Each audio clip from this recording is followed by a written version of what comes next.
Vinita ma'am, YouTube पर जरूर नहीं हूँ, लेकिन कॉम्पिटिटिव एग्जाम्स की दुनिया मेरे लिए नई नहीं है। मेरा इंट्रो मेरा कंटेंट देगा, क्योंकि मैं भी कभी आपकी तरह एक एस्पिरेंट रही हूँ। इसलिए मुझे पता है कि एग्जामर कहाँ से और कैसे क्वेश्चन लेता है। मेरी एक बात हमेशा याद रखना, एग्जाम के सिलेबस से ज्यादा सब्जेक्ट पर फोकस करो, क्योंकि सब्जेक्ट क्लियर तो फिर एग्जाम कौन रोकेगा।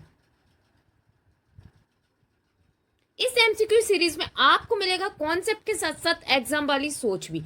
तो चलिए शुरू करते हैं, तैयारी जो सिलेक्शन तक ले जाए। और प्लीज जो एग्जाम को लेकर सीरियस है वही क्लास को आगे देखे, क्योंकि ये क्लास कोई एंटरटेनमेंट के लिए नहीं है।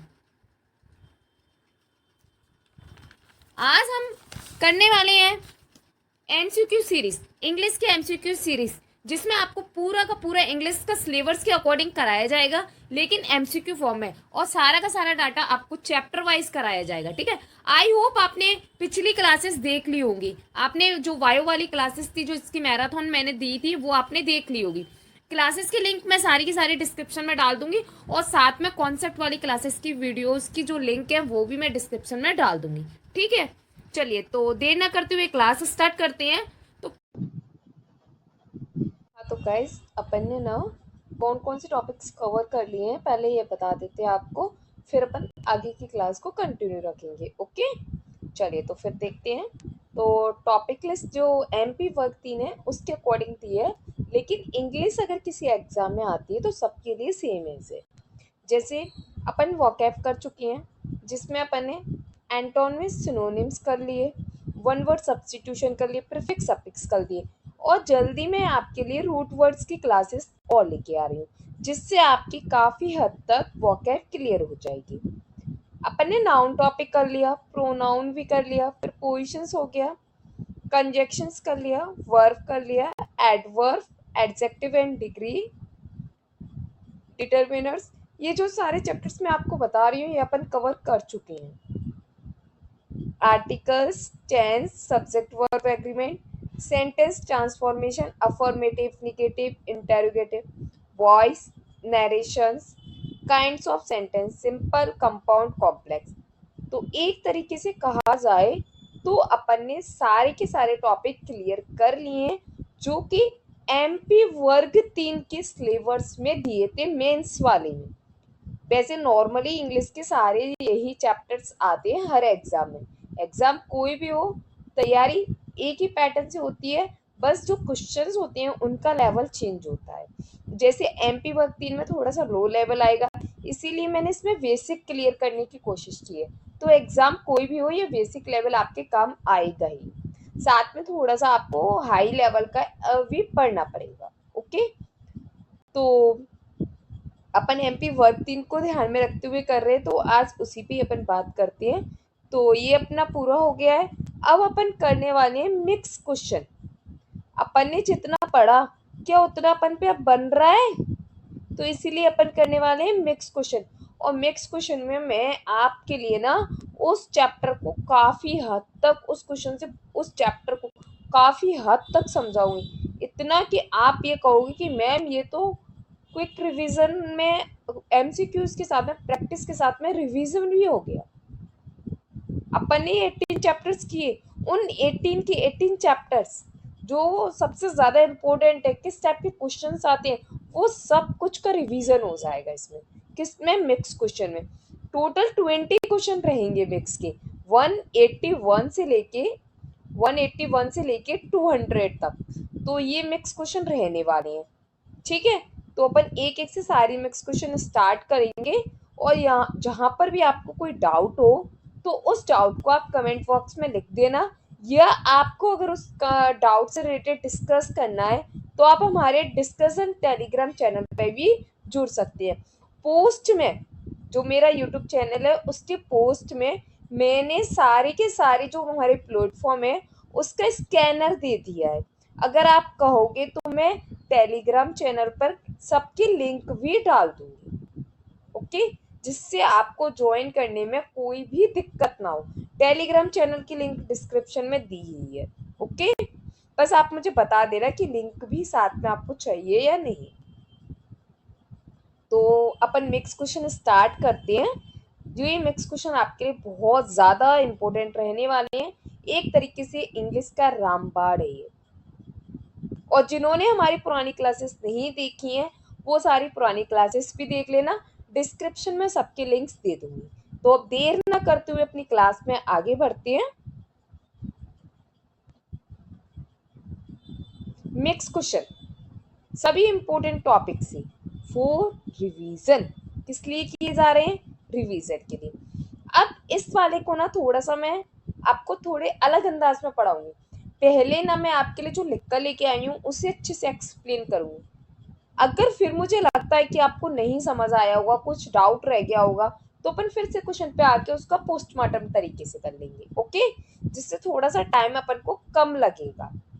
क्योंकि अगर मैं 20 क्वेश्चंस को बहुत ज्यादा डीपली लेके आई हूँ, देखो आपको एक दिखा देती हूँ। जैसे ये क्वेश्चन दिया है, आंसर दिया है, फिर ये एक पेज दिया है, फिर ये सेकंड पेज दिया है, तो 2 पेजों में उसका अपन को एक्सप्लेनेशन दिया आपको, तो कितना डीपली है। अगर मैं आपके पूरा टाइम इसी में ले लूंगी तो फिर आपका टाइम बहुत ज्यादा कीमती है इस टाइम पे। इसीलिए मैं पहले आपको एक्सप्लेन करूंगी। अगर मुझे लगेगा आपको नहीं समझ आ रहा है तो मैं एमसीक्यू को भी पोस्टमार्टम जो तरीका है अपना उससे भी एक्सप्लेन कर दूंगी, ठीक है? आपका डाउट नहीं रहेगा।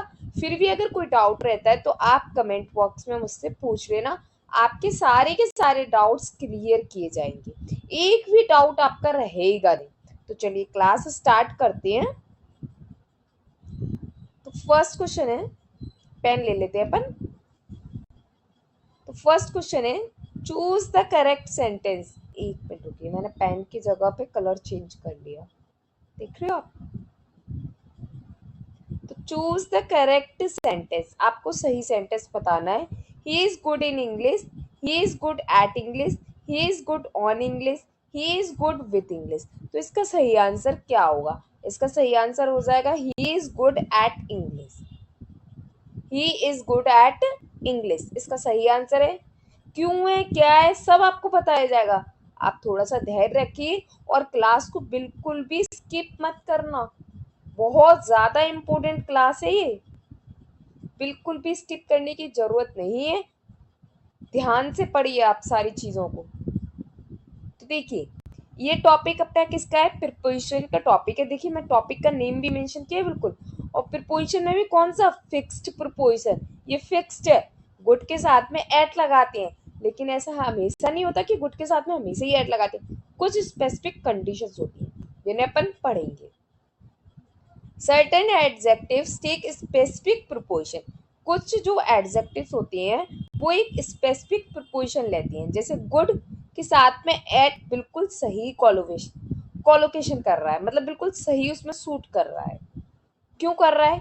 देखिए रीजन सारे के सारे आपको बताए गए हैं। अगर आप क्लास को बहुत अच्छे से और ध्यान से देख रहे हो और साथ ही साथ में नोट डाउन भी करते जा रहे हो ना, तो ये क्लास आपके लिए बहुत ज्यादा इंपॉर्टेंट रहने वाली है। अभी तक इस टाइप की क्लास आपको नहीं मिली होगी। चलिए तो फिर देखते हैं। तो गुड एट, गुड एट का यूज कब होता है? यूज्ड फॉर स्किल, या तो कोई स्किल या सब्जेक्ट। अगर आप किसी स्किल में या सब्जेक्ट में निपुण हो, आप ना किसी चीज में, किसी सब्जेक्ट में, स्किल में बहुत निपुण हो, अच्छे हो, तो वहां पे लगाया जाता है गुड एट। क्या लगाया जाता है? Good at. He is good at mathematics, he is good at mathematics. वो मैथमेटिक्स में अच्छा है, वह मैथमेटिक्स में अच्छा है। इंग्लिश का भी हो सकता, पेंटिंग का हो सकता था। पेंटिंग कोई सब्जेक्ट नहीं है, पेंटिंग एक स्किल है, तो स्किल के लिए भी होता है, ओके? आई होप कोई भी डाउट नहीं होगा। फिर भी कोई डाउट होता है आप कमेंट बॉक्स में पूछिए, आपके सारे के सारे डाउट्स का आंसर दिया जाएगा। अब गुड इन कब लगाते हैं? तो यूज्ड रियली बहुत कम यूज किया जाता है। इन सम कॉन्टेक्स्ट लाइक, कुछ कॉन्टेक्स्ट में यूज किया जाता है। जैसे ही इज गुड इन क्लास, वो क्लास में अच्छा है। Meaning behave well in class, यहाँ पे मीनिंग बता रहा है कि वो उसका बिहेव है क्लास में वो बहुत अच्छा है, ये अच्छा है। ही इज गुड इन क्लास, वह क्लास में अच्छा है। किस में? क्लास में। क्लास में किससे? यहाँ पे क्लास से मतलब उसके बिहेव से है, कि वो क्लास में उसका जो बिहेव है ना वो अच्छा है। ये बहुत कम यूज होता है, used in, sorry. Good on, good on क्या है, ये इनकरेक्ट है, इसका मतलब है ये गुड ऑन यूज नहीं होता है, गुड ऑन यूज नहीं होता। ऑप्शन में शायद यही थे ना सारे, और कोई बचा है क्या? गुड विथ भी बचा है एक, गुड ऑन तो ये भी, ये नहीं होता है, sometimes used in phrase like, लेकिन हाँ कुछ में कर लेते हैं फ्रेजेस में, लेकिन ये गलत होता है, ठीक है, मतलब कुछ फ्रेजेस में यूज होता है, लेकिन यहाँ पे तो ये गुड ऑन यूज होना ही नहीं है, और साथ में बहुत ही कम यूज होता है ये। अगर अपन देखा जाए गुड ऑन यू तो ऑस्ट्रेलियन इंग्लिश है, जैसे कोई आपसे बोल रहा है गुड ऑन यू तुम अच्छे हो, तो ये ऑस्ट्रेलियन इंग्लिश है, जबकि अपने इंडिया में सबसे ज्यादा ब्रिटिश इंग्लिश को फॉलो किया जाता है। कौन सी इंग्लिश को फॉलो किया जाता है? ब्रिटिश इंग्लिश को। इसीलिए मैंने कहा कि ये इनकरेक्ट यूज है, क्योंकि अपने यहाँ पे इनकरेक्ट इसलिए क्योंकि अपन यूज ही नहीं करते, लेकिन कुछ कुछ चीजों में कर लेते हैं, क्योंकि कभी कभी क्या है, कुछ कॉम्बिनेशन भी चल रहा है अपने यहाँ पे। जैसे अगर कंप्यूटर में अगर अपन कलर की स्पेलिंग देखें, COLOR होती है कलर, लेकिन अपन लोग लिखते हैं COLOUR। क्या ये गलत है? नहीं, ये गलत नहीं है, ये अमेरिकन लैंग्वेज में और ये अपने ब्रिटिश में, और अपन दोनों को फॉलो करते हैं, लेकिन लिखने में अपन इसको यूज करते हैं, लेकिन कंप्यूटर वगैरह में यही यूज होती है। समझ आया कहाँ प्रॉब्लम्स होती हैं? और इन कंडीशन में आप ब्रिटिश इंग्लिश को फॉलो करते हैं, इसलिए ब्रिटिश को ही सही माना जाता है। Good with, good with refers to handling peoples और थिंग्स। गुड विथ क्या करता है? हैंडलिंग पीपल्स और थिंग्स। अगर किसी पीपल्स को या थिंग्स को हैंडल करने की बात की जा रही है तो वहां पे गुड विथ कैसे? ही इज गुड विथ चिल्ड्रन, वो बच्चों के साथ में अच्छा है। ही इज गुड विथ चिल्ड्रन, वो बच्चों के साथ में अच्छा है। ही इज गुड विथ टूल्स, वो टूल्स के साथ में अच्छा है। समझ आ रही है बात? क्या कहना चाह रही हूं मैं कि यहाँ पे ना किसी पीपल से या किसी वस्तु से उसको बताया जाता है, उसको डिनोट किया जाता है, तो वहां पे अपन गुड के साथ में लगा लेते हैं। जैसे ही इज गुड विथ चिल्ड्रन, बच्चों के साथ में अच्छा है। सब्जेक्ट में एक्सपर्ट है तो गुड है। ओके जी, अपना मेन क्वेश्चन था इसलिए ये भी लिख दिया यहाँ पे ट्रिक्स में। आई होप आपको ये पूरा का पूरा, अभी इसके 2-3 पॉइंट्स और है वो और बता देती हूँ, फिर मैं आपसे पूछूंगी कि क्या आपको क्लियर हुआ।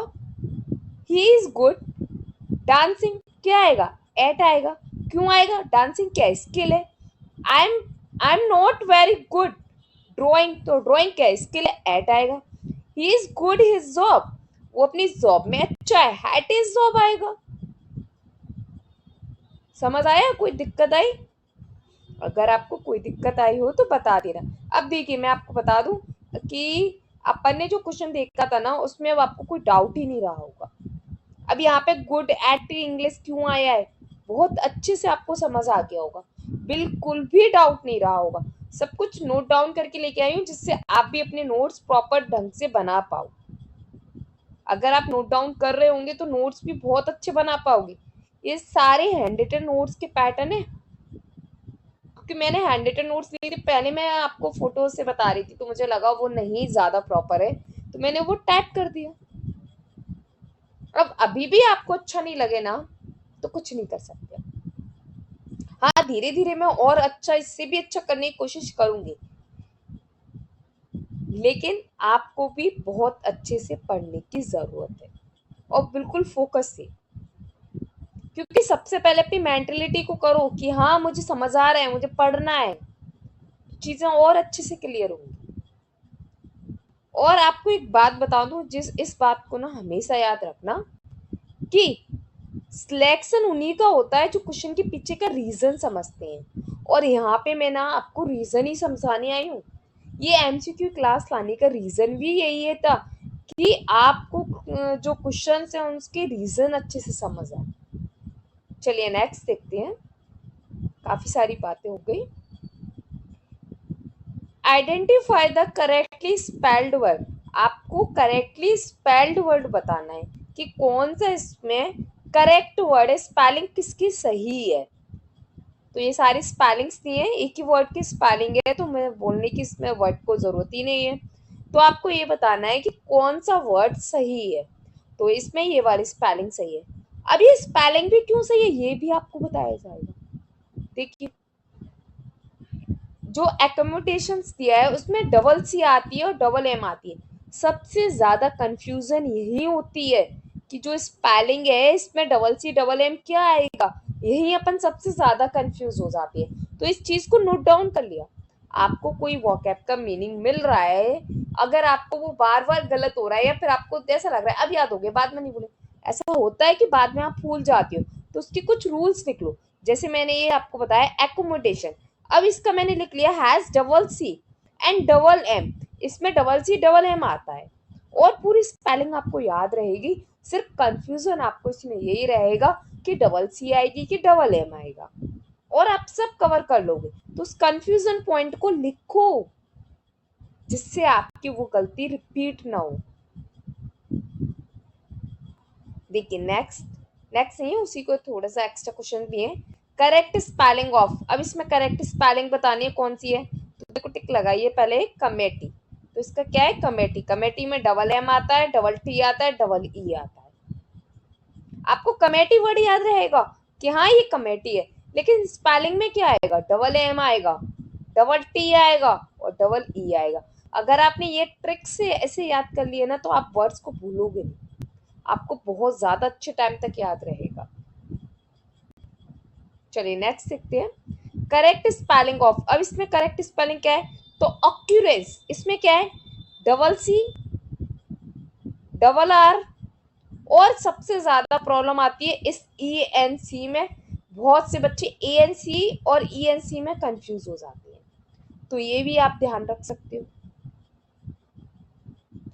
जहां पे मिस्टेक्स होती हैं मैं आपको वो पॉइंट्स भी बता रही हूँ कि कहाँ पे आपको डाउट आता है, कहाँ पे आप गलती करती है।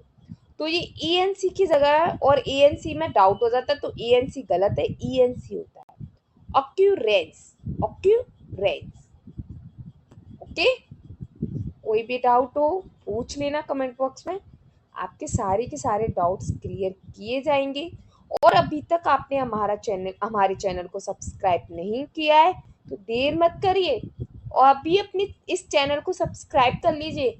ये सिर्फ एमपी वर्ग 3 के लिए नहीं है, ये आने वाली सारी गवर्नमेंट एग्जाम्स की प्रिपरेशन के लिए, जो कि आपको बिल्कुल फ्री मिलेगा, फ्री, नो कॉस्ट। और धीरे धीरे इसमें सारी सब्जेक्ट्स भी इंक्लूड होती जाएंगी। जैसे मैं आपको ये सब्जेक्ट करा रही हूँ वैसे ही सारी सब्जेक्ट्स होने वाली। ये सारा कंटेंट किसी एक के द्वारा नहीं बनाया जाता, इसमें पूरी की पूरी टीम लगी है आपके लिए। तो आप ये बिल्कुल मत समझना कि भाई कोई एक सुपर वुमेन है कि वो आपको सारा का सारा सब कुछ करा रही है, कि साइंस भी वही करा रही है, इंग्लिश भी सब सब कुछ वो करा रही है। नहीं है भैया, ऐसा कोई नहीं है। एक टीम है, पूरी टीम हमारी है, तो वो टीम आपको पूरा वर्क करा रही है, ठीक है। तो आपको बहुत अच्छे से अच्छा डाटा मिलेगा, धीरे धीरे और सब्जेक्ट्स का भी डाटा आने लगेगा। फर्स्ट अभी हमारी प्रायोरिटी है English, Hindi and science. English अपन कर ही रहे हैं, हिंदी और साइंस और इसमें रहेगा। इंग्लिश और साइंस में मैंने आपको बायो करा दिया है, ठीक है। हिंदी में मैंने कुछ कॉन्सेप्ट करा दिए हैं, अभी एमसीक्यू सीरीज उसकी आई नहीं है। तो मैं सोच रही हूँ कि इंग्लिश के बाद में ना हिंदी की ही एमसीक्यू सीरीज लेती है पहले। क्यों, क्योंकि आपको देना है वर्ग 3, 15 नंबर का आएगा इंग्लिश, 15 नंबर की आएगी हिंदी, 15 नंबर की आएगी साइंस। अब ये 200 क्वेश्चन में अपन ने 12 नंबर की इंग्लिश तो कवर कर ली, अनसीन पैसेज अपन कर नहीं रहे हैं, 12 नंबर की इंग्लिश हो गई। और अगर आप में थोड़ा सा भी ना आपको अंडरस्टैंडिंग हुई पहले से पढ़े हुए हुए, तो आप 15 में से 15 भी ला सकते हो पूरे के पूरे। सेम एज अपन हिंदी करेंगे, 15 नंबर की आएगी, तो मैं सोच रही हूँ पहले ये कर लूँ, क्योंकि साइंस आएगा आपका 30 नंबर का, जिसमें आपके 3 सब्जेक्ट्स हैं, बायो, फिजिक्स, केमिस्ट्री। अब बायो, फिजिक्स, केमिस्ट्री तीनों को इकट्ठा कराएंगे तब जाके होंगी।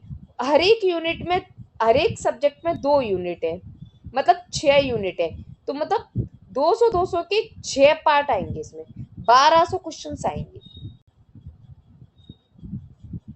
अपन ने जिसके बायोलॉजी की यूनिट 11 करा दी है 200 क्वेश्चन की, ऐसे धीरे धीरे आएंगे। अब मुझे लग रहा है इसमें थोड़ा टाइम लगेगा, तो इसलिए पहले हिंदी करा लेती हूँ, जिससे आपके ना कुछ चीजें तो क्लियर होंगी।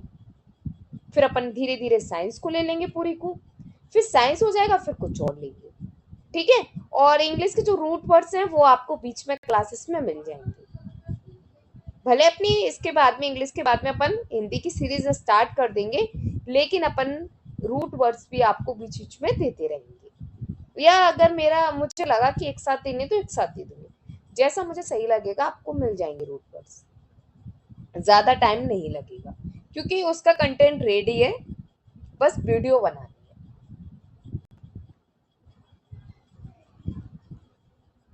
तो फिर चलिए अपन आगे बढ़ते हैं। ये सारी मेरी जो आगे की प्लानिंग है वो मैंने आपको बता दी है, फॉलो करना बहुत अच्छा रहेगा आपके लिए। और ये सारे एग्जाम्स के लिए, ये फिर से कह रही हूँ, सिर्फ एमपी वर्क 3 के लिए नहीं है, सारे एग्जाम्स के लिए सब में काम आएगी। और ये जो मैंने 20 क्वेश्चंस करा रही हूँ ना, इसमें तो सारा का सारा लेवल भी अलग अलग है। जैसे ये गुड वाला बताया आपको क्वेश्चंस, थोड़ा सा था ना, आपको स्पेलिंग एरर बताई, एसएससी लेवल का भी था कि नहीं, आ जाता है कि नहीं उसमें भी। तो इसमें सारा लेवल अपन ने किया है कवर, लो मॉडरेट हाई, जितना अपन को लगा कि अपने एग्जाम्स में आ सकता है उतना सारा का सारा इसमें कवर किया गया है। चलिए तो फिर आगे देखते हैं, काफी टाइम हो गया, सिर्फ 2 क्वेश्चंस हुए हैं, पर कोई बात नहीं, चीजें आपको समझ आनी चाहिए। अगर आपको चीजें समझ नहीं आ रही, फिर मैं आपके लिए भले 4 घंटे की क्लास ले आऊं, कोई मतलब नहीं। अगर आपको चीजें समझ आ रही हैं, भले वो 10 मिनट की क्लास है, चीजें उसमें समझ आ गई, बहुत इंपॉर्टेंट क्लास होगी। Identify the correct passive form, आपको एक करेक्ट पैसिव फॉर्म बताना है। एक्टिव दिया आपके पास में, दे completed the project in time, आपको इसका पैसिव फॉर्म बताना है कि इसका पैसिव फॉर्म क्या होगा।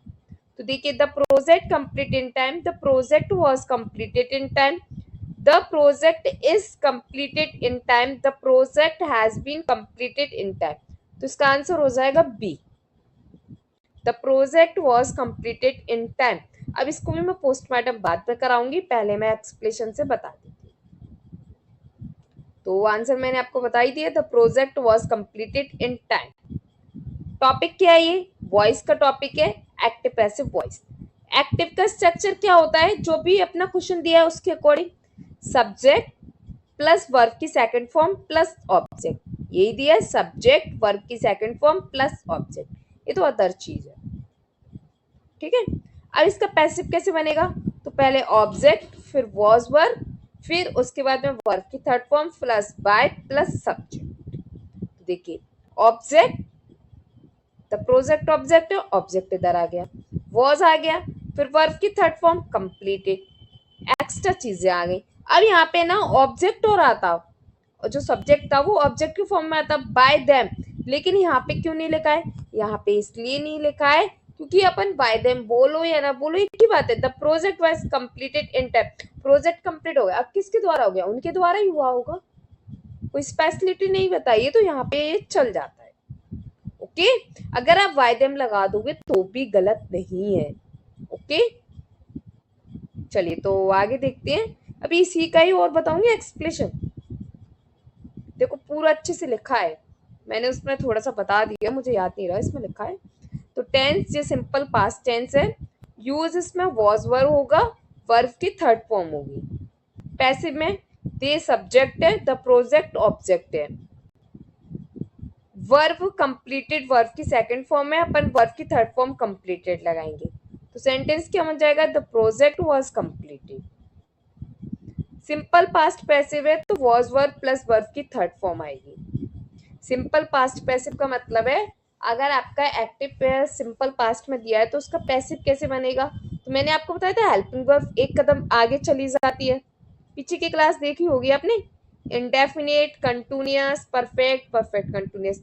इंडेफिनिट की हेल्पिंग वर्ब कंटिन्यूअस में, परफेक्ट की हेल्पिंग वर्ब परफेक्ट कंटिन्यूअस में, कंटिन्यूअस की हेल्पिंग वर्ब प्लस बीइंग लग जाएगा पैसिव बनाते वक्त। और परफेक्ट कंटिन्यूअस के बनते नहीं है, फ्यूचर कंटिन्यूअस का बनता नहीं है। ये किसकी है? हेल्पिंग वर्ब की। मेन वर्ब आपको बताई थी कि थर्ड फॉर्म लगती है, ठीक है। अगर आपने नहीं देखी तो वो 10 MCQ क्लास में देख लोगे ना, तो भी ये छोटी छोटी बातें समझ आ जाएंगी। ही रोट अ लेटर, एक प्रैक्टिस के लिए दिए कुछ sentence. He wrote a letter, तो अ लेटर ऑब्जेक्ट आ गया पहले सब्जेक्ट की प्लेस पर। रोट वर्ब की सेकंड फॉर्म, सिंपल पास्ट है तो सिंपल पास्ट किसमें जाएगा? Past continuous. पास्ट कंटिन्यूअस की हेल्पिंग वर्ब वाज। फिर वर्ब की third form return, by her. She का क्या हो जाएगा? By her. लगाओ नहीं लगाओ एक ही बात है। They built a bridge, a bridge was हो जाएगा, विल्ट हो जाएगा, वाई दे। उससे कोई फर्क नहीं है लगाने नहीं लगाने से। जहां पे अपन को जरूरत नहीं होती वहां पे अपन उसको नहीं लगाते हैं। ओके,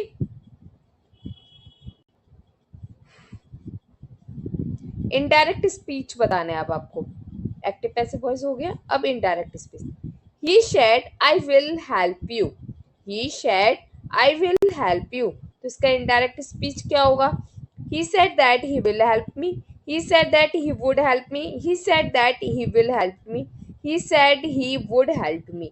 तो इसका सही आंसर क्या हो जाएगा? He said that he would help me. क्यों हुआ? रीजन देख लो। टॉपिक क्या है? पहले तो ये नैरेशन है, रिपोर्टेड स्पीच भी बोलते हैं, डायरेक्ट डायरेक्ट इनडायरेक्ट भी बोलते हैं। Reporting verb in past, reporting verb किस में? पास्ट में। तो change the tense of reported speech, तो टेंस किस में चेंज हो जाएगा? रिपोर्टेड स्पीच में। विल बिकम्स वुड, विल का क्या हो जाएगा? वुड हो जाएगा। You changes to me, you किस में चेंज हो जाएगा? मी में। अकॉर्डिंग टू सब्जेक्ट, सब्जेक्ट के अकॉर्डिंग। आपको ये कराया था ना, नरेशन कराया था तब सन 1 2 3 नहीं देखी है तो आप ना पुरानी क्लासेस आप देख लेना, या फिर आपको जब भी नरेशन बताया था उस टाइम वाली क्लासेस देख लेना। ओके, तो आपको ये रूल सारे पता चल जाएंगे। मैं ऑलरेडी बता चुकी हूँ, इसलिए दोबारा दोबारा रिपीट नहीं कर रही हूँ। कोई डाउट होगा फिर वो मुझे आप बता देना।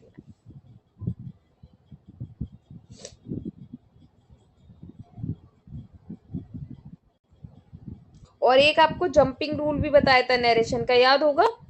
प्रेजेंट को पास्ट में चेंज करते हैं, मतलब present indefinite, past indefinite, present continuous, past continuous, ऐसे सारे हो जाते हैं। और अगर पास्ट है तो जंप करते हैं, जैसे पास्ट इंडेफिनिट का पास्ट परफेक्ट कंटिन्यूअस से जंप कर दिया। और अगर आपका पास्ट पास्ट इंडेफिनिट का पास्ट परफेक्ट और पास्ट कंटिन्यूअस का पास्ट परफेक्ट कंटिन्यूअस, एक जंप हो गया। और पास्ट परफेक्ट और पास्ट परफेक्ट कंटिन्यूअस में चेंज नहीं होता है। पास्ट परफेक्ट और पास्ट परफेक्ट कंटिन्यूअस में चेंज नहीं होता है। फ्यूचर में विल का वुड हो जाता है।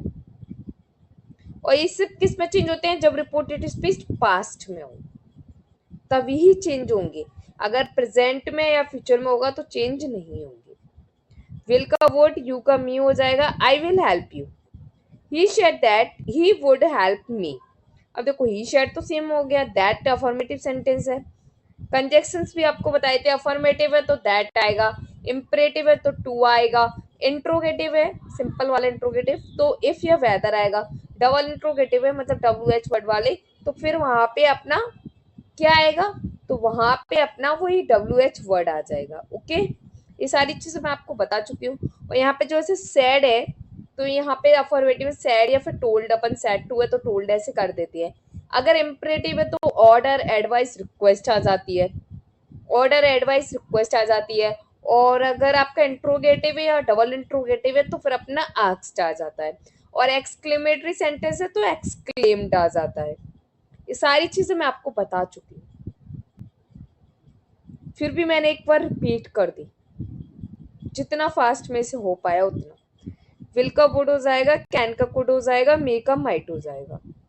मॉडल्स चेंज हो जाती है पास्ट में। He said I am happy, तो he said that she was happy. अब देखो इसको कैसे बनाए, थोड़ा सा इसको एक्सप्लेन कर देती हूँ। तो ही शेड दैट, अब शेड आया तो ये टेंस चेंज होगा। आई में तो एम किस में जाएगा? वॉज में जाएगा, वॉज में कर दिया। आई किस में होगा? तो सन के अकॉर्डिंग था, आपको बताया था 1 2 3। आई क्या है? First person, first person subject के अकॉर्डिंग, सब्जेक्ट क्या है? शी, तो शी हो जाएगा यहाँ पे। अगर सब्जेक्ट के फॉर्म में दिया तो सब्जेक्ट फॉर्म लिखेंगे, ऑब्जेक्ट फॉर्म लिखा है तो ऑब्जेक्ट फॉर्म लिखेंगे। She was happy, same. ठीक है, ये भी आपको थोड़ा सा बता दें। He said I will go tomorrow, इस टाइप के वर्ड्स चेंज हो जाते हैं। जैसे टुमारो को द नेक्स्ट डे हो जाता है, प्रीवियस आई मीन यस्टरडे का हो जाएगा प्रीवियस डे, टुडे का दैट डे, नाउ का देन। ये सारी की सारी लिस्ट आप याद कर लेना। जब मैं आपको कॉन्सेप्ट क्लास कराऊंगी तो और अच्छे से समझाऊंगी, थोड़ा भी फास्टली उस टाइम पे और अच्छे से एक्सप्लेन हो जाएगा। तो he said that he would go to, sorry to बोल गई, he said that he would go the next day. Will का वुड हो गया, ही आई के अकॉर्डिंग चेंज हो गया, फर्स्ट पर्सन है तो सब्जेक्ट के अकॉर्डिंग हो जाएगा। और सिलेक्शन उन्हीं का होता है जो क्वेश्चन के पीछे का रीजन समझते हैं, और यहाँ पे हम क्वेश्चन के पीछे का रीजन समझ रहे हैं, एक तरीके से पोस्टमार्टम कर रहे हैं। ठीक है, पोस्टमार्टम इंसानों का देखा होगा अभी, अब इंसानों का सुना होगा, देखा तो नहीं होगा, सुना होगा इंसानों का, एनिमल्स का होता है, लेकिन अब अपन कर रहे हैं एमसीक्यूज का, क्वेश्चंस का, वो भी एक नए अंदाज में। Choose the sentence with correct article uses, अब यहाँ पे कौन सा आर्टिकल यूज होगा? Choose the correct sentence with correct article uses. He is a honest man. He is an honest man. He is an university unit. He is a MLA. तो इसका correct article वाला कौन सा है आपको ये बताना है। तो इसमें वी सही है आपका। देखिए, he is an honest man, topic कौन सा ये, article a and the, an use and before words that start with a vowel sound, not just vowel letter। अपन एन का यूज करते हैं वॉवेल साउंड से पहले, ना कि वॉवेल लेटर से पहले। वॉवेल लेटर कौन सी होती है? ए ई आई ओ यू, इनसे पहले नहीं। ये हो या नहीं हो हमें नहीं फर्क पड़ता, लेकिन वॉवेल साउंड होना चाहिए। वॉवेल साउंड कैसे?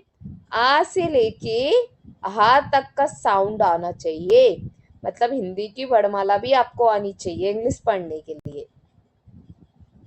ओके, आ से हा तक का कोई साउंड आता है तो ही अपन एन लगाएंगे। जैसे अभी इसको बहुत सारे लोग ना हॉनेस्ट पढ़ लेते हैं, तो ये गलत है, इसमें एच साइलेंट है, इसको बोलते हैं ऑनेस्ट।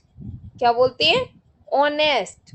ओ है यहाँ पे, तो ओ क्या है? वॉवेल साउंड है, इसलिए अपन यूज क्या करेंगे? An. M L A sounds like em, तो इम नहीं है यहाँ पे, इम या फिर एम कुछ भी बोल लो। तो यहाँ पे क्या है? एम आ रहा है तो ए बन रहा है पहले। ए कौन सा साउंड है? ए, तो ए अपना जो साउंड है वो वॉवेल साउंड है, तो यहाँ पे भी क्या आ जाएगा? एन आ जाएगा। वैसे तो कोई भी एब्रिविएशन हो, मतलब कोई भी शॉर्ट फॉर्म हो, सब में ना एन ही आता है ज्यादातर, है बोल ही नहीं सकते हो आप बिना वॉवेल्स के हेल्प के।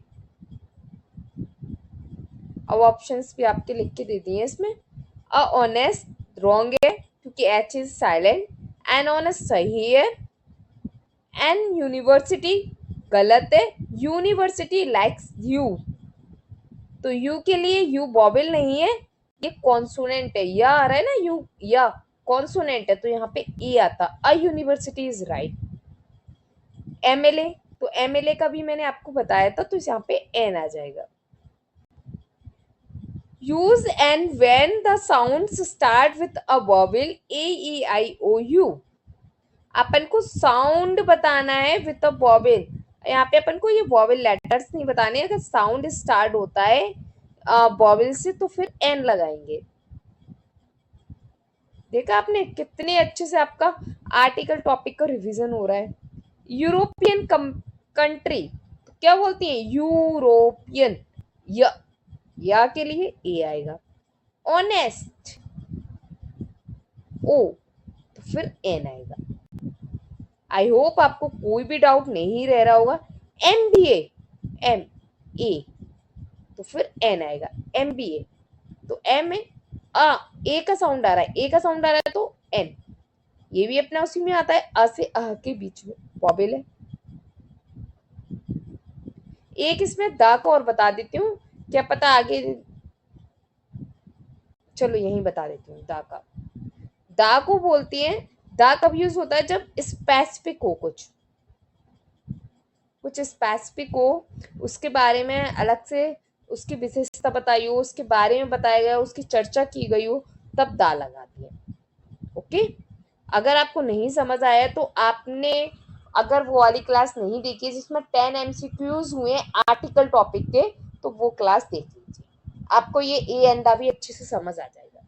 आप देख पा रहे होंगे जब मैं आपको एक क्वेश्चन से इतना सारा डाटा इतने अच्छे से आपको बता रही हूँ, सोचिए 10 क्वेश्चन जब मैंने आपको कराए होंगे तो कितना अच्छा डाटा आपको मिला होगा। इसीलिए मैं आपसे कह रही हूँ इस सीरीज को पूरी अच्छे से देखिए। ये 200 की सीरीज आपके अंदर एक अलग ही इंग्लिश इंप्रूव करके लेके आएगी। बस ट्रस्ट करिए और क्लास को पूरा देखिए बिना स्किप किए हुए। और अगर आपने अभी तक हमारा चैनल सब्सक्राइब नहीं किया है तो देर किस बात की, कर लीजिए अभी से सब्सक्राइब, और साथ में अपने फ्रेंड्स के साथ शेयर भी कर लीजिए। और वीडियो को लाइक नहीं किया तो वीडियो को लाइक करना बिल्कुल भी मत भूलना, क्योंकि आपका एक लाइक हमें मोटिवेशन देता है, हमें बताता है कि हमारी वीडियो आपको पसंद आ रही है, जिससे हमें भी लगता है कि आपके लिए और बेस्ट करना है, इससे भी अच्छा करना है। अगर आप सच में चाहते हो कि आपको इसी टाइप की क्लासेस मिले और भी बेस्ट से बेस्ट, तो वीडियो को लाइक जरूर करें, बिल्कुल भी ना भूलें वीडियो को लाइक करना। आइडेंटिफाई द करेक्ट सेंटेंस, आपको करेक्ट सेंटेंस बताना है। She sings sweet, she sing sweetly, she singing sweetly, she sung sweet. तो इसका क्या हो जाएगा, तो she sing sweetly is a right answer.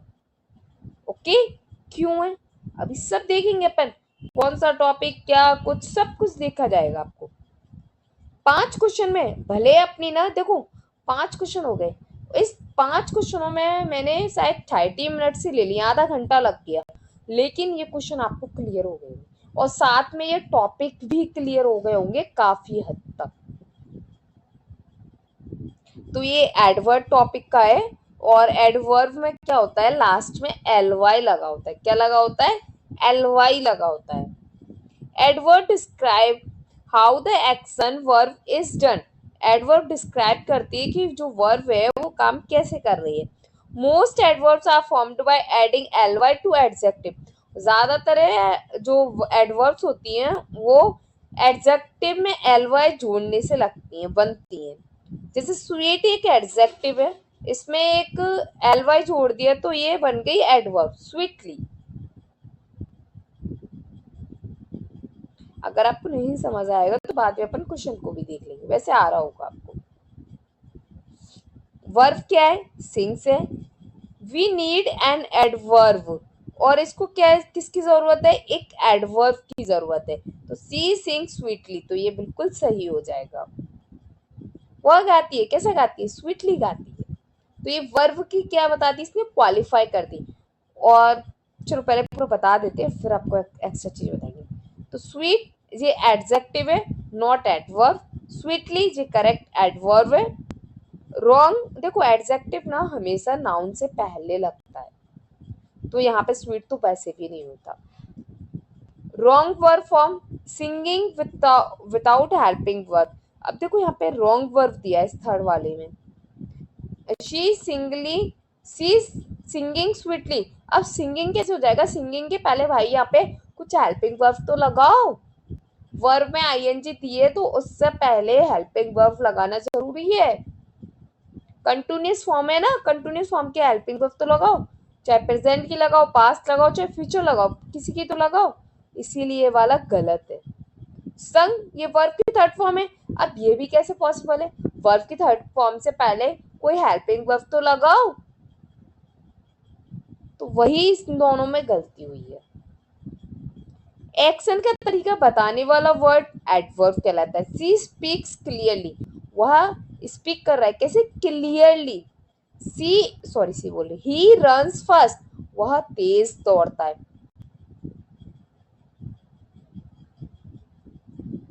He drives careful, अब यहाँ पे केयरफुल है, आपको यहाँ पे बताना है कि सही क्या आएगा। तो ही ड्राइव्स केयरफुली, ड्राइव की विशेषता बता रहे हैं तो एडवर्ब आएगी, carefully is right. She answered polite, तो पोलाइटली, ही डांस ग्रेसफुल नहीं, ग्रेसफुली आएगा। चलिए इसके बारे में थोड़ा सा आपको और एक्स्ट्रा बता देते हैं। देखिए, जब ना नाउन की और प्रोनाउन की विशेषता बताई जाए, एक्स्ट्रा चीज बता रहे हैं, नोट कर लेना आप। नाउन और प्रोनाउन की विशेषता बताई जाए तो एडजेक्टिव, मतलब उनको क्वालिफाई करता है ये, नाउन और प्रोनाउन को। अगर एडजेक्टिव, वर्ब, एडवर्ब इन तीनों में से किसी को भी क्वालिफाई करता है, इसमें से किसी की भी विशेषता बताता है, तो वहां पे क्या होता है, एडवर्ब। यस, एडवर्ब खुद की भी विशेषता बताता है, मतलब किसी दूसरी एडवर्ब की भी विशेषता बताता है। जैसे मैंने आपसे बोला राम एक अच्छा लड़का है, तो राम क्या है, नाउन है, तो यहाँ पे अच्छा क्या हो गया, गुड, ये एडजेक्टिव। वह एक अच्छा लड़का है, तो यहाँ पे क्या हो गया, वह प्रोनाउन। एडजेक्टिव, वर्ब और एडवर्ब की विशेषता कौन बताता है, एडवर्ब। जैसे सी, अब सबसे पहले मैं आपको एक एक से बता रही हूँ। जैसे वर्ब का तो इसमें दिया ही है, वर्ब का क्या दिया है आपको, सी सिंग स्वीटली, वह स्वीटली गाता है। अब कैसे, स्वीटली, स्वीटली गा रहा है, गाने का, गाने की विशेषता बताई जा रही है, तो यहाँ पे क्या हो गई, ये वर्ब की। अब एडवर्ब की, एडवर्ब, एडवर्ब की कैसे होगी, तो स्वीटली, स्वीटली को छोड़ो, सिंपल सा देखते हैं, ही इज,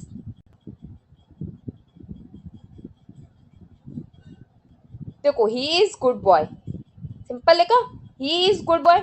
बॉय की विशेषता कौन बता रहा है, गुड, एडजेक्टिव हो गया, ये नाउन हो गई। ही इज वेरी गुड, तो गुड की मतलब बहुत अच्छा है, अच्छा कितना है, बहुत, तो जी एडजेक्टिव की विशेषता बता दी इसने, तो यहाँ पे ये एडवर्ब है। ओके, अब मैंने आपसे कहा ये एडवर्ब की भी विशेषता बताता है। एडवर्ब की कैसे, he is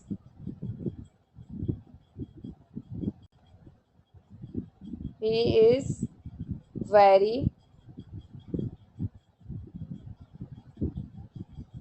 intelligent,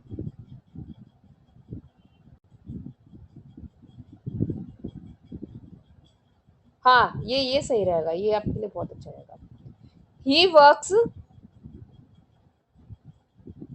carefully, he works carefully, तो देखिए इसमें क्या हो जाएगा, केयरफुली क्या है, वर्क्स की विशेषता बता रहा है, ये एडवर्ब है।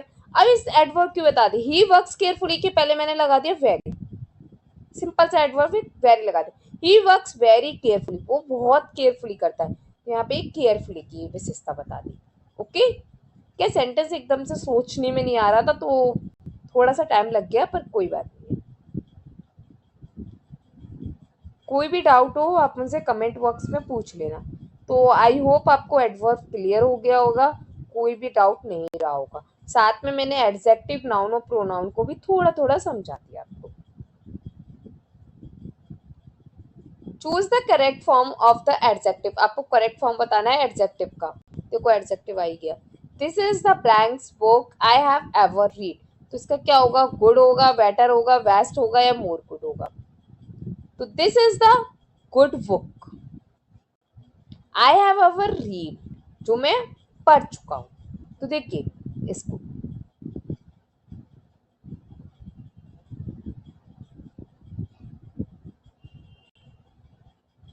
मैंने इसमें एक गड़बड़ कर दी।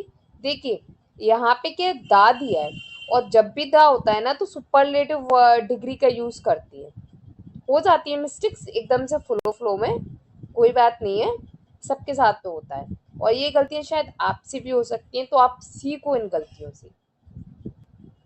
तो he, this is the book I have ever read, तो यहाँ पे वेस्ट आएगा, क्योंकि द बोल दिया यहाँ पे, इसको क्या कर दिया, इस बुक की पहले से इस बुक के बारे में बता दिया, तो ये वेस्ट होगी, गुड नहीं होगी होगी, क्योंकि द सुपरलेटिव डिग्री में आता है।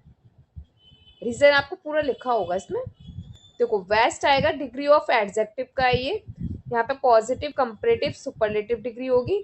पॉजिटिव में गुड आता है, कंपैरेटिव में बेटर आता है, सुपरलेटिव में वेस्ट आता है। When comparing more than two use superlative, तब सुपरलेटिव का यूज करते हैं। और यहाँ पे एवर रीड मतलब जो भी रीड किया ना उसमें ये सबसे बेस्ट थी। मैंने आगे के सेंटेंस पे ध्यान नहीं दे पाया था, हो जाता है, सबसे होता है। आई होप आप भी इग्नोर करोगे इस बात को और आगे ध्यान से पढ़ोगे। The blanks I have ever read implies one out of many superlative. अब यहाँ पे ना आई हैव एवर रीड से हमें पता चल रहा है कि ये किसी मतलब बहुत सारी में से किसी एक की बात कर रहा है, इसलिए क्या है, सुपरलेटिव डिग्री है। यहाँ पे दा भी आया है तो दा से भी हमें पता चल रहा है सुपरलेटिव डिग्री है, तो वेस्ट इज राइट आंसर। और कभी भी कोई भी सेंटेंस हो, अगर आपको ना पूरी ग्रुप से अगर कंपेयर करने की बात बोल रहे हैं, हम एक से ज्यादा ना दो से ज्यादा से कंपेयर करना है, तो सुपरलेटिव डिग्री आएगा। और सुपरलेटिव डिग्री में द का यूज होता है एडजेक्टिव से पहले। और एक और सेकंड बात ये याद रखना कि अगर दो चीजों के बीच में कंपेयर हो रहा है तो कंपैरेटिव डिग्री, और एक नॉर्मल वे में अगर कोई बात की जा रही है तो पॉजिटिव सेंटेंस होता है। इसमें पॉजिटिव सेंटेंस में एज और सो एज का यूज किया जाता है। कंपैरेटिव में देन का यूज किया जाता है। ये फिक्स है ये चीजें, इन चीजों से हमें पता चलता है। सुपरलेटिव डिग्री में द का यूज किया जाता है। ओके, कुछ एक्स्ट्रा चीजें मैं आपको कोशिश कर रही हूँ कि आपको बताऊं, जिससे क्या है आपको और अच्छे से क्लियर हो पाए चीजें। जितना मुझ पे से अभी हो पा रहा है आपको समझाने के लिए मैं आपको उतना दे रही हूँ। मुझे पता है इससे वीडियो बहुत लॉन्ग हो जाएगा, काफी सारे बच्चों को तो ये लगेगा कि इतना सारे टाइम है, मैम ने बस इतना ही कराया है। तो आप फिक्र मत करो, अगर जो बच्चे सीरियसली पढ़ने वाले होंगे ना, उन्हें चीजें समझ आ रही होंगी, और समझ आ रही होंगी तो वो बिल्कुल भी क्लास को स्किप किए बिना ना अपनी क्लास पे ध्यान दे रहे होंगे। वो ये नहीं देख रहे होंगे टाइम कितना लग रहा है, वो ये देख रहे होंगे कि हमें इससे मिल कितना रहा है। तो good positive degree, better comparative degree, best इसमें करेक्ट है क्योंकि वेस्ट क्या है, सुपरलेटिव डिग्री। मोर गुड ये तो ग्रामेटिकली रॉन्ग है।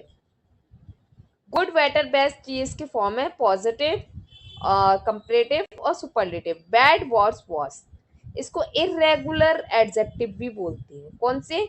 Irregular adjective. अच्छा ये बताइए आप कि मोर कब लगाते हैं किसी एडजेक्टिव से पहले, मोस्ट कब लगाते हैं? तो कंपैरेटिव डिग्री से पहले मोर लगाते हैं और सुपरलेटिव डिग्री से पहले मोस्ट लगाते हैं। अच्छा आपको ये पता है कि मोर ना कौन से एडजेक्टिव के साथ में लगाया जाता है, मोस्ट कौन से एडजेक्टिव के साथ में लगाया जाता है? जब भी आपको ना वन मोर देन स्लेप वाला एडजेक्टिव दिया है तो आपको मोर या मोस्ट लगाना है। जैसे अगर मैं आपसे बोलूं वीक,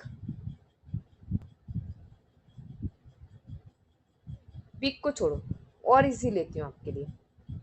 जैसे अरे इसमें तो कोई है ही नहीं है, मुझे याद ही नहीं रहा। जैसे हाँ मैंने टॉल लिया, टॉल सुना होगा लंबा।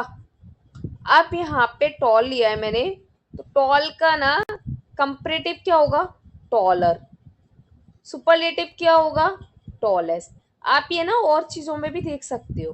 अब ये इसका रीजन भी मैं आपको बताने वाली हूँ, थोड़ा सा वेट करो। जैसे सेकंड मैंने लिया ब्यूटीफुल, इसमें मैंने लगा दिया मोर ब्यूटीफुल, मोर ब्यूटीफुल, और यहाँ पे मोस्ट ब्यूटीफुल। आई होप आपको समझ आ जाएगा इतनी सी।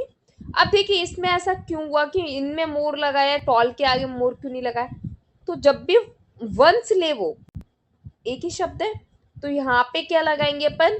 सिंपली ई आर या फिर ई एस टी। लेकिन एक से ज्यादा स्लेब हो तो वहां पे लगाएंगे मोर या मोस्ट। जिस स्लेब कैसे? ब्यूटी प्लस फुल, तभी तो ब्यूटीफुल बना। स्लेब कितने हो गए? दो हो गए, तो इसीलिए मोर या मोस्ट। और ऐसा मैक्सिमम होता है, 95% यही कंडीशंस फॉलो करती है। इसलिए आप इसको बिल्कुल अच्छे से याद रखना। नोट डाउन नहीं किया, नोट डाउन कर लेना। और अगर आपने जब समझ में नहीं आ पाया, समझ आ गया लेकिन लिखने में दिक्कत आ रही, तो एक बार इसको फिर देखना, फिर इसको नोट डाउन कर लेना। चलिए ये तो हो गया अपना, आगे चलते हैं। He is the blank of all, तो टॉलेस्ट क्यों आएगा टॉलेस्ट? आपको पता है था, दा दिया है, ऑल दिया है, सबसे कंपेयर किया जा रहा है, दा भी दिया है, सुपरलेटिव डिग्री है, तो टॉल का टॉलेस्ट आ जाएगा। This road is blank than that one, तो स्मूथर आ जाएगा। क्यों आ जाएगा? देन दिया है, देन से क्या पता चल रहा है? कंपैरेटिव डिग्री है, और दैट वन एक से कंपेयर किया जा रहा है, तो स्मूथर आ जाएगा। दो तरीके से पता चल रहा है। ये सिंगर आई नो, अब इसमें ना तो हमें पता है कि सुपरलेटिव है क्या है, अभी हमें नहीं पता ऑप्शन क्या है, लेकिन आई नो दिया है। ही सिंगर मतलब ये वही सिंगर है जिसे मैं जानती हूँ, तो यहाँ पे हमें ये पता चल रहा है, इसकी विशेषता बता दी। बहुत सारे सिंगरों में से किसी एक सिंगर की बात कर रहे हैं, तो यहाँ पे कौन सा जाएगा? सुपरलेटिव डिग्री, इसलिए द बेस्ट आएगा। I hope you understand very well. फिर भी कोई डाउट हो आप पूछ लेना। अपन इसके 10 स्लॉट करने के बाद में एक छोटा सा ब्रेक लेंगे, फिर और देखेंगे।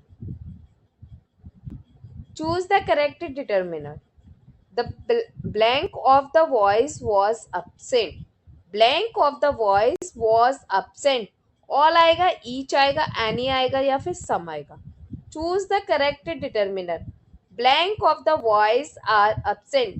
All आएगा, each आएगा, any आएगा, या फिर some आएगा। तो इसका सही आंसर क्या होने वाला है? Blank of the voice was absent. Determiner आपको बताना है, वॉइस वॉज absent, तो इसका क्या हो जाएगा? चलिए एक्सप्लेनेशन देखिए। तो इसका सही आंसर तो ईच हो गया। क्यों हो गया? पहले अपन टॉपिक का नाम देख लेते हैं। टॉपिक क्या है? इसमें डिटर्मिनर्स है, और वो भी डिटर्मिनर्स में किसके बारे में पढ़ेंगे? ईच के बारे में, एवरी के बारे में, ऑल के बारे में, और मैं आपको सम और एनी भी बता दूंगी, ठीक है? तो each one by one individual, एक के बाद एक, मतलब एक के बारे में बताया था, तो individual. Every all consider individual, every में सभी आ जाती है। ईच में क्या होता है? एक के बाद एक, मतलब पहले एक, फिर एक, फिर एक, फिर एक। लेकिन एवरी होता है वो सबको साथ में लेके चलता है, जितनी भी है वो सारी के सारी। सिंस ऑल मतलब यहाँ पे ना उसको शो करते हैं ऑल से, लेकिन उसमें ऑल लिखते नहीं है। जैसे आपको सब कुछ बताएगा, all group as a whole, पूरे के पूरे ग्रुप को बताया जाता है। आपको मैं एक एक एग्जांपल बताती हूँ, तो इससे क्या आपको क्लियर हो जाएगा। जैसे ईच ऑफ द वॉइस, तो यहाँ पे क्या है? ईच ऑफ द वॉइस, प्रत्येक लड़का। ईच ऑफ द वॉइस, प्रत्येक लड़का, मतलब ये लड़का, वो लड़का, इसके बाद में ये, इसके बाद में ये, तो प्रत्येक लड़की की बात कर रहे हैं। जबकि अगर अपन इसको एवरी वाले के सेंस में लिखते, तो अपन लिखते सिर्फ एवरी बॉय। अब एवरी बॉय में जितनी भी लड़की थी ना, वो सारे के सारे आ गए। इसने कितना लिखा? ईच ऑफ द बॉयज, प्रत्येक लड़कों के बारे में बताया, वो जो लड़के थे उन सब के बारे में बताया। जबकि एवरी बॉय से अपन को पूरा का पूरा इकट्ठा पता चल गया। ईच सिंगल को डिनोट करता है, एवरी ना पूरे के पूरे को डिनोट करता है, होल को डिनोट करता है, लेकिन इंडिविजुअल वे में।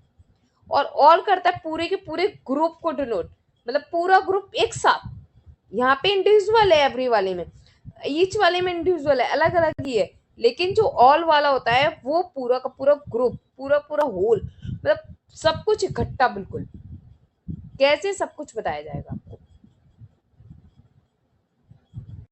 Sentence speaks about individual absence, each is best situation suited. क्यों है? क्योंकि क्या है, यहाँ पे इंडिविजुअल एब्सेंस के बारे में बता रहा है। सेंटेंस एक बार आपको और पढ़ के बता देते हैं।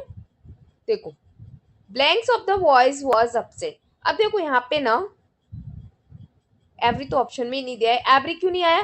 क्योंकि एवरी के बाद में कभी भी ऑफ नहीं आता। Every of the voice format ही गलत है पूरा का पूरा। वॉज आया है तो ऑल नहीं आता, ये सिंगुलर है। एनी और सम का यूज इसमें होगा नहीं।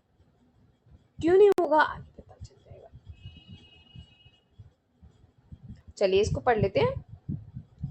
ऑल ग्रुप गलत है, क्योंकि wrong with singular verb was. अरे मेरे ऐसे समझाए, इधर ही बता देते। ईच करेक्ट है, एनी इंडेफिनिट और अनक्लियर है, क्योंकि ऐसा कुछ बात उसमें क्लियर नहीं की गई है कि एनी का यूज करना है कि नहीं। सम आएगा नहीं, क्योंकि प्लूरल यूजेज है, मिसमैच हो रहा है विथ वॉज, क्योंकि यहाँ पे वॉज आया है और यूजेस में प्लूरल का वर्ड्स का यूज किया जा रहा है, तो मिसमैच कर रहा है, पर कुछ समझ नहीं आ पा रहा है, तो यहाँ पे नहीं हो पाएगा। ईच फॉर टू या फिर more individual, every for three या फिर मोर कलेक्टिवली इंडिविजुअल, जिस अकेला अकेला ये कलेक्टली किसी ग्रुप में इंडिविजुअल, वही बात आ गई यहाँ पे। आपसे कह रही थी ना एक ग्रुप में लेकिन इंडिविजुअल हो, और सिलेक्शन चाहिए ना, तो आपको क्वेश्चन के पीछे का रीजन जानना पड़ेगा। और यहाँ पे हम वही करा रहे हैं कि सिलेक्शन उन्हीं का होता है जो क्वेश्चन के पीछे का रीजन समझते हैं, और यहाँ पे बहुत डीपली और बहुत अच्छे से आपको रीजन समझाया जा रहा है। क्लास को बिल्कुल भी स्किप मत करना, बहुत ज्यादा इंपॉर्टेंट क्लास है। Blank of the students has submitted the file, तो क्या आएगा, ईच आएगा। क्यों आएगा, आपको बता दिया, हैज दिया है। I go, each of the student एक स्ट्रक्चर स्टेप कर दिया। I go to the temple blank Sunday, तो एवरी संडे, प्रत्येक संडे आता है। ईच संडे क्यों नहीं आया, क्योंकि किसी इंडिविजुअल की बात नहीं कर रहा, कलेक्टिव बात कर रहा है, यहाँ पे हर संडे की बात कर रहा है। ऑफ देम आर सिलेक्टेड, तो ऑल आएगा, क्योंकि यहाँ पे ये प्लूरल आ गया। समय नहीं का, चलो थोड़ा सा समय नहीं और बता देते हैं। सम और एनी का मतलब कुछ होता है या फिर कोई भी होता है। सम का यूज अफर्मेटिव में करते हैं, एनी का यूज इंट्रोगेटिव और नेगेटिव में करते हैं। और इसकी ज्यादा आपको सम और एनी के बारे में जानना है तो मैंने जो 10 एमसीक्यू डिटर्मिनर्स के कराए थे उसको देख लेना। उसमें सम एनी के साथ में आपको काफी सारे और डिटर्मिनर्स मिल जाएंगे जिसमें सबका एक्सप्रेशन बहुत अच्छे से कराया गया है।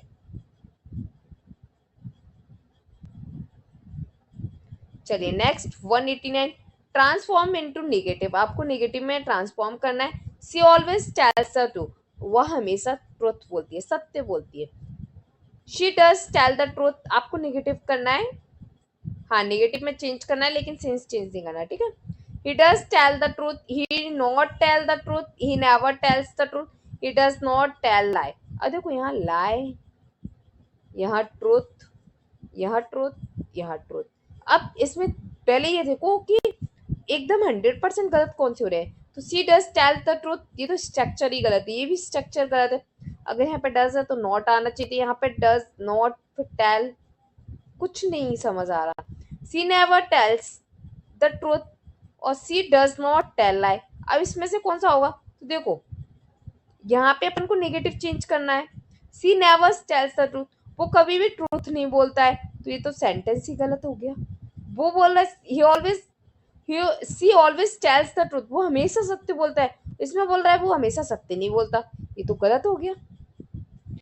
सी डज नॉट टेल लाई, वो कभी भी झूठ नहीं बोलता, झूठ नहीं बोलता जनरल सी बात है, सच ही बोलता होगा, इसीलिए इसमें सही हो जाए, क्योंकि अपन को सेंस चेंज नहीं करना है। और अगर सेंस चेंज करने की बात कर देता है कि आप सेंस चेंज कर सकते हो, सिर्फ आपको नेगेटिव चेंज करना है, तो ये वाला भी सही हो जाता। ऑलवेज का नेगेटिव नेवर होता है, ऑलवेज का नेगेटिव क्या होता है, नेवर होता है। ओके, ये थोड़े से आपके लिए कंफ्यूजिंग वाले सेंटेंस इसलिए लेके आई हूँ क्योंकि ट्रांसफॉर्मेशन चैप्टर से इसी टाइप के क्वेश्चंस आपके सबसे ज्यादा गलत होते हैं। आपको ये दोनों रीजन समझ आ गए होंगे। Affirmative to negative. Instead of saying someone does something good, we can also say they don't do the opposite. आपको opposite नहीं करना है। अगर यहाँ पे ना ये आ जाता ना बस कन्वर्ट इनटू नेगेटिव, तो अपन ना ये वाला कर लेते, ठीक है, लेकिन यहाँ पे ऐसा नहीं है, यहाँ पे ट्रांसफॉर्म की बात की गई है।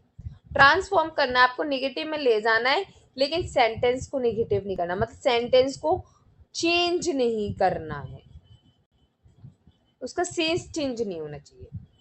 Affirmative she always tells the truth, negative she does not tells like, meaning remain same, दोनों की मीनिंग सेम ही निकलेंगे, चेंज नहीं हुआ है। फर्स्ट में अफर्मेटिव दिया है, सेकंड में रॉन्ग ऑक्सिलरी और अपोजिट मीनिंग, आपको बताया था अभी अपोजिट मीनिंग दिया उसमें, negative sentence with same meaning. Affirmative he helps other, he does not harms other. अब एक है जो ही हेल्प्स अदर, दूसरी मदद करता है, he does not harm other, वो किसी को नुकसान नहीं पहुंचाता है, तो नुकसान नहीं पहुंचाता तो शायद मदद कर सकता है, मतलब सेंस चेंज नहीं हुआ। He always obey his teacher, he does not disobey his teacher, always say पहले डिस इसलिए लगा दिया, डबल नेगेटिव हो गया तो वो पॉजिटिव ही बन गया। ओके। और डज नॉट की जगह पे आप नेवर भी यूज कर सकते थे। He never disobeyed his teacher. वैसे ऑलवेज का हमेशा नेवर ही होता है, फर्स्ट प्रायोरिटी नेवर को ही देना ऑलवेज के कंटेंट्स में। सी ऑलवेज स्पीक्स पोलाइटली, तो she does not speak rudely. Politely मतलब बहुत प्यार से, रूडली मतलब बहुत गरमाई से बोलता है।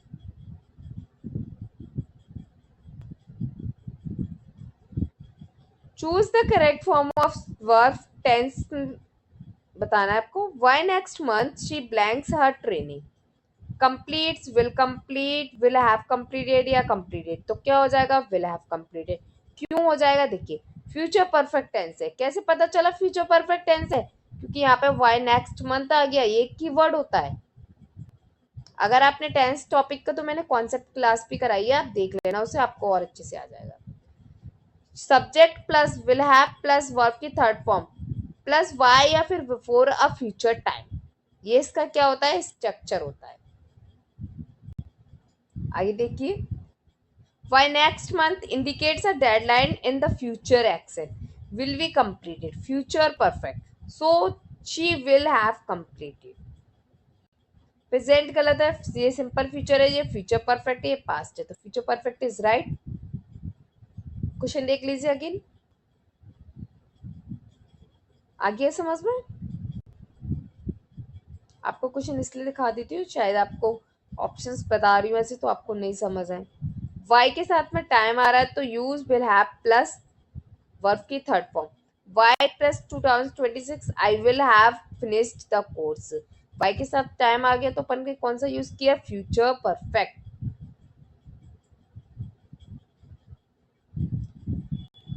Extra practice, by tomorrow I am the homework तो will have done, by next year they blanks the bridge will have built. कोई भी डाउट आपको नहीं रह रहा होगा, अगर फिर भी आपको कोई डाउट लगता है कि हाँ मैं नहीं समझ आ रहा है तो आप हमसे पूछ सकते हैं और कमेंट में अपना डाउट भी बता सकते हैं, आपके सारे के सारे डाउट्स क्लियर किए जाएंगे। डिस्क्रिप्शन में आपको टेलीग्राम चैनल की लिंक दी है और कमेंट बॉक्स में अपना स्कोर। आज की क्लास यहीं कंप्लीट होती है। अगर आप यहाँ देख के आए हैं तो आप सीरियस एस्पिरेंट हो और यही विशेषता आपको भीड़ से अलग बनाती है। अब तो सिलेक्शन तक साथ चलना है, तो कमेंट में सिलेक्शन कंफर्म लिखना मत भूलना, जिससे मुझे भी सीरियस एस्पिरेंट का पता चले। मिलते हैं नेक्स्ट क्लास में नए कंटेंट के साथ, तब तक के लिए तैयारी जारी रखिए। Thank you.